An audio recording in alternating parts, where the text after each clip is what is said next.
اللہ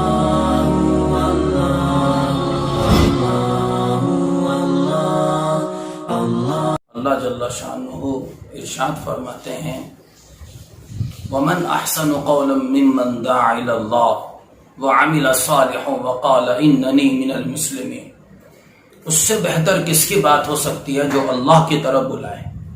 علماء کرام فرماتے ہیں کہ جو بھی کسی شخص کو دعوت الی الخیر کرے وہ اس میں داخل ہے۔ اچھی باتوں کو حکم کرنا، بری باتوں سے روکنا، اس سے بہتر کس کی بات ہو سکتی ہے جو لوگوں کو اللہ کی طرف بلائے اور نیک عمل کرے، اور یوں کہے میں بھی عام مسلمانوں میں سے ایک مسلمان ہوں، یعنی تکبر نہ کرے، کبر نہ کرے۔ تو کام کرنے والوں کے لیے ایک بہت بڑا اصول اس آیت میں بیان کیا گیا ہے، اور ہمارے علماء نے اس کی بڑی وضاحت کی ہے۔ تو اللہ نے ہمیں دعوت کی عظیم و شان مبارک محنت عطا فرمائی، دین کی محنت عطا فرمائی۔ جب اس امت کے فضائل پچھلی کتابوں میں بیان کیے گئے تو حضرت موسیٰ علیہ السلام جیسے جلیل و قدر نبی فرمانے لگے یا اللہ یہ امت تو مجھے دے دے۔ جب اس امت کے فضائل سنے ہیں تو یہ اللہ تعالیٰ سے عرض کیا کہ اللہ یہ امت تو مجھے دے دے۔ تو اللہ جل شانہ نے فرمایا اے موسیٰ یہ امت تو ہم دے چکے ہیں حضرت محمد صلی اللہ علیہ وسلم کو۔ تو اس امت کی شان دیکھیے، ایسے عظیم نبی کہتے ہیں حضرت موسیٰ علیہ السلام یا اللہ پھر مجھے اس میں امت میں پیدا فرما دے۔ تو اللہ پاک نے فرمایا اے موسیٰ امتی ہونا چھوٹی بات ہے، نبی ہونا بڑی بات ہے، آپ تو نبی ہیں، تو اللہ مجھے امت دکھا دے۔ تو یوں فرمایا کہ تم انہیں دیکھ بھی نہیں سکو گے، وہ بھی عالم ارواح میں ہیں۔ تو عرض کیا یا اللہ مجھے اس امت کی آواز سنوا دے۔ تو اللہ پاک نے اس امت کو آواز لگائی، اے محمد صلی اللہ علیہ وسلم کی امت، اور ہم سب کی روحوں نے لبیک کہا، اور یہ آواز اللہ جل شانہ نے حضرت موسیٰ علیہ السلام کو سنائی۔ اس امت کی تعریف پچھلی کتابوں میں اللہ نے بیان فرمائی، اور عیسیٰ علیہ السلام جیسے نبی نے بھی یہ تمنا کی اور ان کی دعا قبول ہوئی، اور آخر میں حضور اقدس صلی اللہ علیہ وسلم کے امتی بن کر تشریف لائیں گے۔ لیکن آپ اندازہ لگائیے کہ اتنا بڑا مقام اللہ تعالیٰ نے اس امت کو عطا فرمایا، اس امت کو قرآن پاک جیسی عظیم و شان کتاب عطا فرمائی، لیلۃ القدر کی راتیں عطا فرمائی، رمضان جیسا مبارک مہینہ عطا فرمایا، اور اللہ نے عرش کے خزانوں سے بڑی بڑی نعمت عطا فرمائی۔ اس امت کے فضائل، تو یہ امت کے فضائل کس وجہ سے ہیں کہ اس امت کو ایک خاص کام دیا گیا ہے جو اللہ تعالیٰ نے نبیوں کو عطا کیا۔ حضور اقدس صلی اللہ علیہ وسلم کی ختم نبوت کے طفیل اس امت کو دعوت کی عظیم و شان مبارک محنت دی گئی۔ فرمایا رسول اللہ صلی اللہ علیہ وسلم نے، جس کا مفہوم اور خلاصہ ہے کہ میرے بعد میری امت میرا کام کرے گی، یہ ہمارا کام ہے، اللہ کے نبی کے درد کو لے کر چلنا، اللہ کے نبی کے کام کو لے کر چلنا، اللہ کے نبی کی فکر کو لے کے چلنا۔ ہم کام کرنے والے، دین کی محنت کرنے والے، ہم مسلمان، ہم اللہ کے بندے، ہم رسول اللہ صلی اللہ علیہ وسلم کے امتی ہیں۔ ہم نے اقرار کیا ہے اللہ کی غلامی کا، وہ کریں گے جو اللہ چاہتا ہے، وہ کریں گے رسول اکرم صلی اللہ علیہ وسلم نے کیا اور کرنے کو بتایا۔ تو ہمارے ذمے کام ہے، ہمارے ذمے ایک درد ہے، ہمیں اللہ کے رسول صلی اللہ علیہ وسلم سے وراثت میں ملا ہے۔ جو ہمارے نبی کا غم ہے وہی ہمارا غم ہونا چاہیے۔ جی ہاں، جو ہمارے نبی صلی اللہ علیہ وسلم کا درد ہے وہی درد ہمارا ہونا چاہیے۔ ہم دعوت کے کام کو کریں، دعوت کے کام کو نبی والے درد کے ساتھ، نبی والی فکر کے ساتھ، نبی والی کوڑھن کے ساتھ، نبی والے رونے کے ساتھ، کہ ہمارا رونا بھی ہو۔ جیسے ہر چیز میں جان ڈالنے کے لیے کوئی چیز ہوتی ہے، تو ہماری دعوت کی محنت میں، اعمال میں جان ڈالنے کے لیے دعا ہے، اللہ کے سامنے رو رو کے دعا مانگنا۔ تو میرے بھائیوں، دوستوں، بزرگوں، اللہ پاک فرماتے ہیں اس سے بہتر کس کی بات ہو سکتی ہے، یعنی سب سے بہتر اس کی بات ہے جو لوگوں کو اللہ سے جوڑنے کی محنت کرے، جو لوگوں کو اللہ کی طرف بلائے، لوگوں کو اللہ کی عظمت بتائے، لوگوں کو اللہ کی قدرت سمجھائے، لوگوں کو اللہ کی طاقت سمجھائے، لوگوں کو اللہ کی وحدانیت سمجھائے، لوگوں کو اللہ کی رزاقیت، اللہ کیسا رزاق ہے، کیسا خلاق ہے، کیسا رحمان و رحیم ہے، کیسا علام، جاننے والا، قدرت والا، پیدا کرنے والا، بنانے والا، احسن الخالقین ہے، خوبصورت بنانے والا، جی مصور ہے، شکلیں دینے والا۔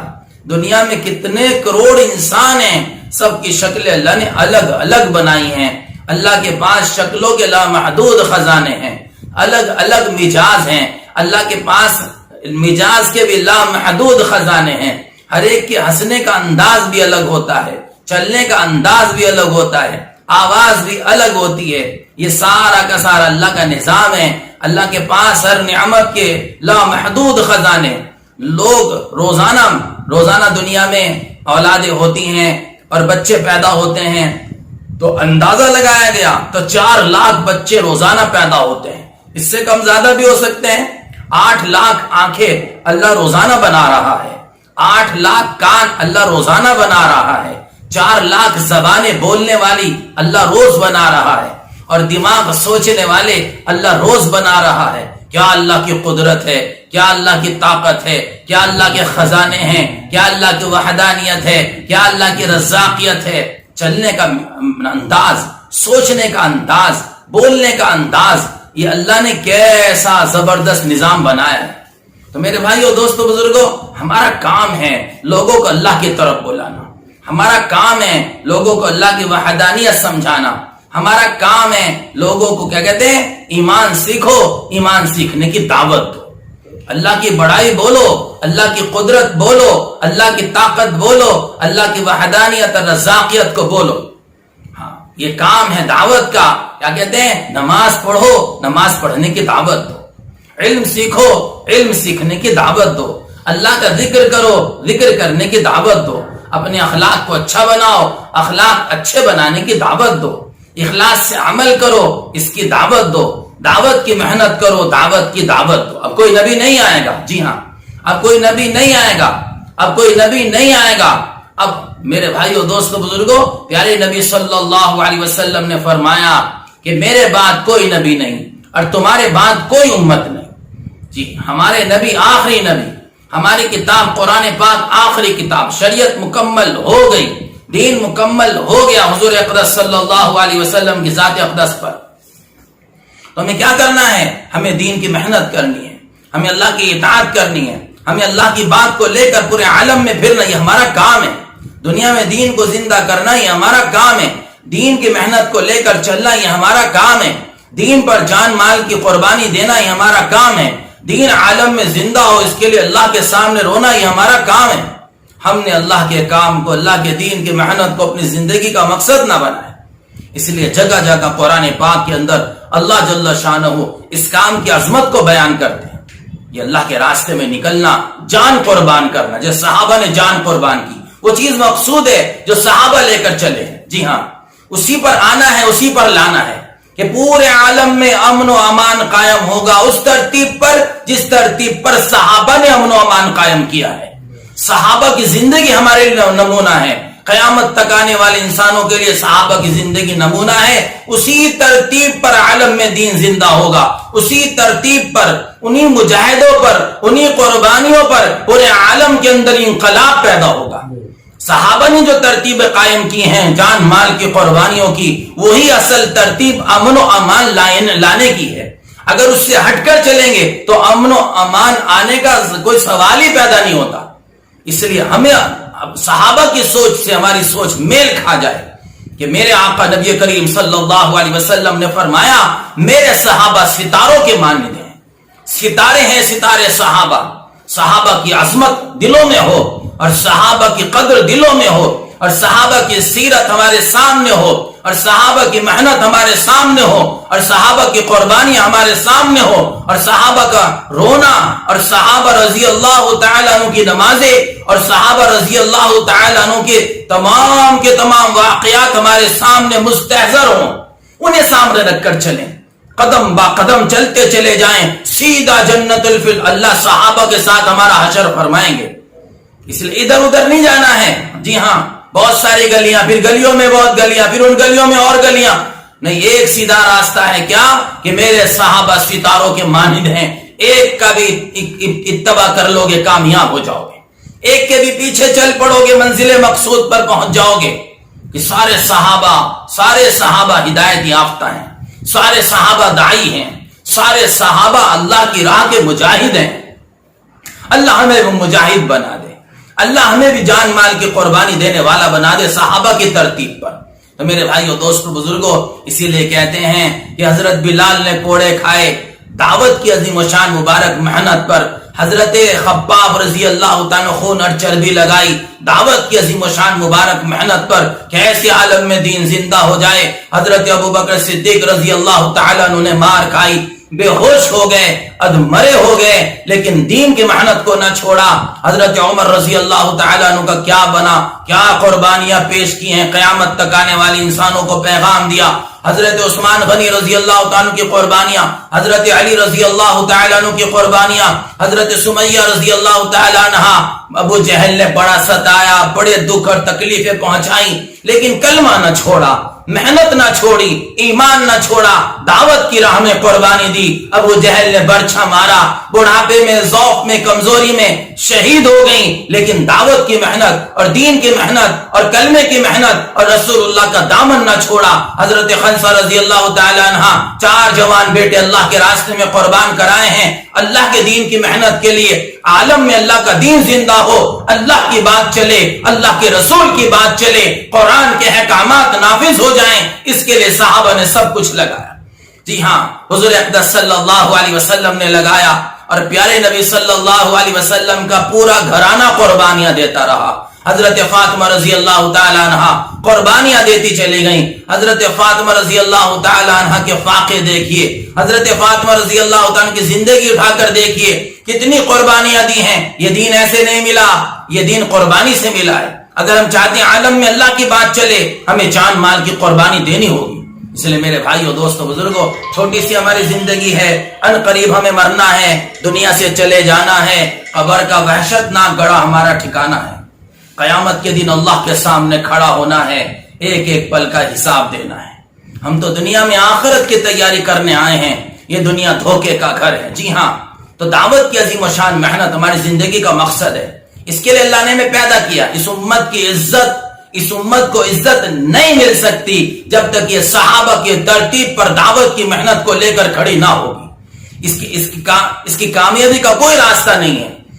جب امت نے دعوت کو چھوڑا ہے، مجاہدے کو چھوڑا ہے، دین پر جان قربان کرنے کو چھوڑا ہے، امت پستی میں چلی گئی ہے۔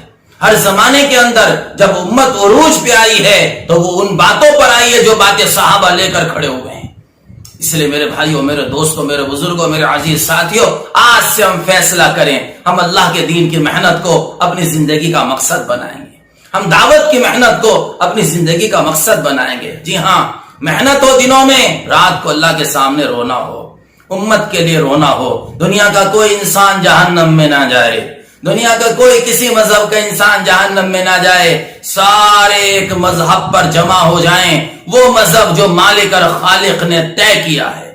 جی ہاں، وہ پالنہار، وہ پروردگار، وہ حاجت روا، وہ مشکل کشا۔ تو میں نے عرض کیا، ہمیں دعوت کے ذریعے سے دنیا میں پیغام دینا ہے۔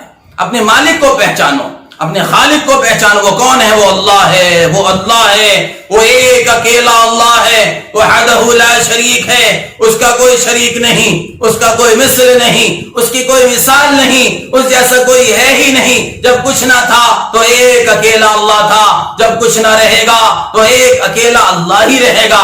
آسمانوں پر اس کی حکومت ہے، چاند پر اس کی حکومت ہے، ستاروں پر اس کی حکومت ہے، سورج پر اس کی حکومت ہے، ہواؤں پر اس کی حکومت ہے، زمینوں پر اس کی حکومت ہے، اور درختوں پر اس کی حکومت ہے، بلکھاتی ندیوں پر اس کی حکومت ہے، بہتے دریاؤں پر، بہتے چشموں پر، بہتی آبشاروں پر، جھرنوں پر اس کی حکومت ہے، پہاڑوں کی بلندی پر اس کی حکومت ہے، اڑتے ہوئے پرندوں پر اس کی حکومت ہے، تیرتی ہوئی مچھلیوں پر اس کی حکومت ہے. ایک اکیلا اللہ ہے، وحدہ لا شریک ہے، جو ساری مخلوق کا اکیلا پیدا کرنے والا خالق بھی ہے، مالک بھی ہے، پیدا بھی کیا، مالک بھی ہے، روزی بھی دیتا ہے، مالک بھی ہے. کہاں رات ہونے والی اللہ جانتا ہے، کہاں صبح ہونے والی اللہ جانتا ہے، کہاں کیا ہونے والا ہے. کالی رات میں کالی چٹان پر رینگنے والی کالی چیٹی کو دیکھ رہا، سمندر کی تہ میں دیکھ رہا، پہاڑ کی چوٹیوں پر دیکھ رہا، ریگستان کے ریت کے ذرات کی تعداد جانتا ہے، بارش کے قطروں کی تعداد جانتا ہے، آسمانوں پر بکھرے ہوئے ستاروں کی تعداد جانتا ہے، دل میں آنے والے خیالات کی تعداد جانتا ہے کہ کتنے خیال میرے بندے کے دل میں آئے ہیں. ایسا جاننے والا، ایسا قدرت والا، ایسا پیدا کرنے والا، جس نے آدم علیہ السلام کو بنایا، اندازہ مقرر کیا، یہاں آنکھیں بنائی، یہاں کان، یہاں زبان، یہاں ناک، یہ ہاتھ، 5 انگلیاں، 3 پوروے پکڑنے کی طاقت، چلنے کی طاقت، سننے کی طاقت، سمجھنے کی طاقت، اور ساری طاقتیں کس نے دی ہیں؟ رب العالمین نے دی ہیں. آدم علیہ السلام کو بنایا، نہ کوئی ماں ہے نہ کوئی باپ ہے. حوا علیہ السلام کو بنایا، بائیں پسلی سے پیدا کر کے دکھایا. کیا پیدا کرنے والا قدرت والا اللہ. صالح علیہ السلام کی اونٹنی کو اللہ جل شانہ نے اپنی قدرت سے پہاڑ سے پیدا کر کے دکھایا. ادھر عیسیٰ علیہ السلام کو ایک پھونک ماری حضرت جبرائیل علیہ السلام نے اور حمل ہوا، اور ادھر حضرت عیسیٰ علیہ السلام پیدا ہوئے. یہ اللہ کی قدرت کے نظارے، اللہ کی قدرت کی طاقت کی یہ تمام چیزیں گواہیاں اللہ قرآن کے اندر ان واقعات کو بیان کرتا ہے. دیکھو کرنے والا اللہ ہے، بنانے والا اللہ ہے، مسائل حل کرنے والا اللہ ہے، پریشانیاں دور کرنے والا اللہ ہے، زندگیوں کے اندر خوشیاں دینے والا اللہ ہے. اللہ کو چھوڑ کر ہم کامیاب نہیں ہو سکتے. اللہ کو چھوڑ کر ہمارا کوئی مسئلہ حل ہونے والا نہیں ہے. مال سے نہیں ہوتا، پیسوں سے نہیں ہوتا، چیزوں سے نہیں ہوتا، حکومتوں سے نہیں ہوتا، تیری ڈگریوں سے نہیں ہوتا، تیرے کارخانوں سے نہیں. یہ تو اسباب ہیں، جو کچھ ہوتا ہے اللہ سے ہوتا ہے. ان اسباب کے پیچھے اللہ کا ہاتھ ہے. اللہ چاہیں گے تو یہ اسباب ہماری کامیابی کا ذریعہ بنیں گے. اللہ چاہیں گے اسباب ہوتے ہوئے ناکام ہو جائیں گے. ہوتا وہ ہے جو اللہ چاہتا ہے. تو سب سے پہلا کام کیا ہے؟ ایمان سیکھو اور ایمان سیکھنے کی دعوت دو. یہ دعوت کا عظیم و شان کام، یہ ہمارے کام کرنے والے ساتھی، یہ پرانے ساتھی، یہ دین کی محنت کرنے والے ساتھی، ان سے درخواست ہے، ان ساتھیوں سے درخواست ہے، کام کو کام بنائیں. جی ہاں، راتوں کو اٹھنا شروع کریں، راتوں کو رونا شروع کریں، دن میں دعوت دینا شروع کریں. روزانہ کم سے کم 2.5 گھنٹے فارغ کریں. اصل تو ہم 24 گھنٹے کے دائی ہیں، لیکن کم سے کم 2.5 گھنٹے فارغ کر کے گھر گھر جانا، در در جانا، ایک ایک مسلمان کی خوشامد کر کے توبہ کروانا کہ دیکھو توبہ کرو، اللہ سے تعلق جوڑو، اسی میں کامیابی ہے. جی ہاں، اللہ کی عظمت دلوں میں اتارنا، اللہ کی قدرت اور طاقت کو دلوں میں اتارنا یہ ہمارا کام ہے. تو گھر گھر جانا ہے اور اس ذمہ داری کو سامنے رکھنا. میرا رب کہتا ہے تم بہترین امت ہو. ہماری تعریف ہو رہی ہے، سبحان اللہ. کس وجہ سے؟ ہر چیز کی وجہ ہوتی ہے. تم بہترین امت ہو. کیوں ہے؟ وجہ کیا ہے؟ ہاں، تمہیں نکالا گیا ہے، تمہیں بھیجا گیا ہے کیا کے لیے؟ کہ لوگوں کو نفع پہنچانے کے لیے. کام کیا ہے؟ لوگوں کو اچھی باتوں کا حکم کرنا، بری باتوں سے منع کرنا، اللہ پر ایمان رکھنا. تو میرے بھائیوں، دوستوں، بزرگوں، یہ ہماری ذمہ داری ہے. اور کیا فرمایا کہ تم میں سے ایک جماعت ایسی ہونا ضروری ہے جو لوگوں کو اللہ کی طرف بلائے، اچھے کاموں کی نصیحت کیا کرے، برے کاموں سے منع کیا کرے، اور ایسے لوگ پورے کامیاب ہوں گے. کیا فرمایا؟ کیا تمہیں ایسی تجارت نہ بتاؤں جو تمہیں عذاب علیم سے بچا لے. ہاں، ایمان لاؤ اللہ پر، اس کے رسول پر، اور اللہ کی راہوں میں مجاہدہ کرو، اللہ کی راہوں میں پھرو صحابہ کی ترتیب پر. اگر تم عقل رکھتے ہو، جان بھی لگاؤ، مال بھی لگاؤ. ہاں، بِأَمْوَالِكُمْ وَأَنفُسِكُمْ، مال بھی لگاؤ، جان بھی لگاؤ. مال کا بھی تقاضا ہے، جان کا بھی تقاضا ہے. نہ جان بچانی ہے نہ مال بچانا ہے، لگانا ہے. اگر تم کچھ عقل رکھتے ہو. کیا کسوٹی ہے؟ میرے رب نے کہا عقل ہے. ہاں، عقل ہے تو یہ کرو. ایمان لاؤ اللہ پر، اس کی صفات پر، اس کی طاقت اور قدرت پر، اس کی وحدانیت اور رزاقیت پر. وہ اللہ سب کچھ کے بغیر سب کچھ کر سکتا ہے. سارا کا سارا سب کچھ اللہ کے بغیر کچھ نہیں کر سکتا. ایمان لاؤ اللہ پر، اس کے رسول پر. رسول پاک صلی اللہ علیہ وسلم کی زندگی پر، آپ کی پیاری سنتیں، آپ کا پیارا طریقہ، آپ کا پیارا چہرہ، آپ کے پیارے بال، آپ کا پیارا لباس، آپ کی پیاری زندگی، آپ کی پیاری سنتیں سینے سے لگانی ہیں۔ جی ہاں، زندگی کا ہر عمل نبی کی سنت سے میل کھا جائے۔ کھانا کھانے سے پہلے پوچھو میرے نبی کھانا کیسے کھاتے تھے، پانی پینے سے پہلے پوچھو، ہاں بیت الخلا جانے سے پہلے پوچھو، لباس پہننے سے پہلے پوچھو، گھر سے نکلنے سے پہلے پوچھو میرے نبی کا کیا طریقہ ہے۔ تو میرے بھائیو، دوستو، بزرگوں، دعوت کے ذریعے سے دنیا میں اللہ کا دین زندہ ہو، اللہ کی بات چلے، اللہ کے رسول کی بات چلے، ہماری ذمہ داری ہے، یہ ہماری ذمہ داری ہے۔ جی ہاں، ہم ذمہ دار ہیں۔ ایک بار کہہ کے دیکھو اس بات کو، احساس زندہ ہوگا۔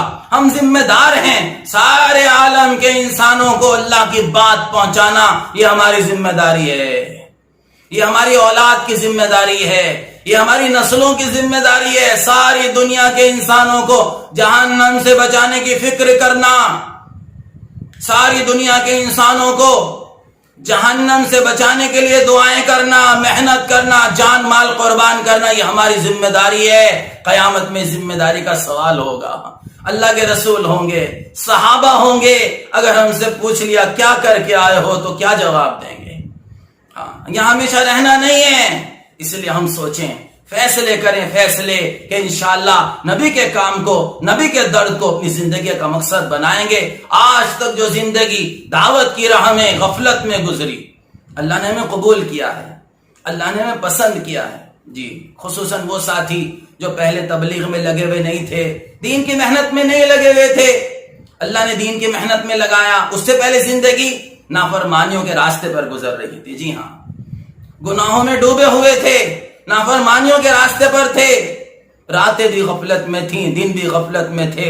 اللہ کا فضل ہوا، اللہ ان تبلیغ والوں کا بھلا کرے، اللہ ان دین کی محنت کرنے والوں کا بھلا کرے، اللہ ان علماء کرام کا بھلا کرے جنہوں نے ہمیں راہیں دکھائی دین کی، جنہوں نے ہمیں قرآن حدیث کی روشنی میں چلایا۔ جی ہاں، ہم تو جانتے کچھ نہ تھے۔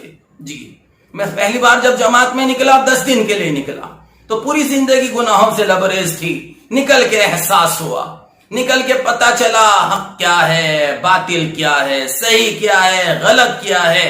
تو پھر کیا ہوا؟ ہم نے اپنی زندگی بدلی۔ جی ہاں، چہرہ بدلا، لباس بدلا، گھر ماڈرن تھا، گھر والوں کو پسند نہ آیا تو گھر والے کہتے تھے یہ تو نے کیا کر لیا، یہ چہرہ کیسا بنایا، یہ لباس کیسا بنایا۔ میں کہتا یہ آقا دو جہاں حضرت محمد صلی اللہ علیہ وسلم کا طریقہ ہے، بات سمجھ میں آ گئی ہے، اب ہم اس کو نہیں چھوڑیں گے۔ تو کہنے لگے نہیں، ابھی تمہاری عمر نہیں ہوئی ہے، کوئی بات نہیں، داڑھی کٹا دو۔ تو ہم نے عرض کیا نہیں ابا جان، ہم گردن تو کٹا سکتے ہیں، داڑھی نہیں کٹا سکتے، یہ میرے آقا کا طریقہ ہے۔ تو جب احساس زندہ ہوتا ہے تو زندگی بدلنا آسان ہوتا ہے۔ اللہ کی راہوں میں نکل کر احساس زندہ ہوا کہ ہم مسلمان ہیں، ہم اللہ کے بندے ہیں، ہم رسول اللہ صلی اللہ علیہ وسلم کے امتی ہیں، ہمارے ذمہ کام ہے دین پر چلنا، پورے عالم میں دین کو زندہ کرنا۔ تو میرے بھائیو، دوستو، بزرگوں، آج سے فیصلے کرو کہ انشاءاللہ ہم کام کو کام بنا کر کریں گے۔ جی ہاں، غفلت چھوڑ دیں۔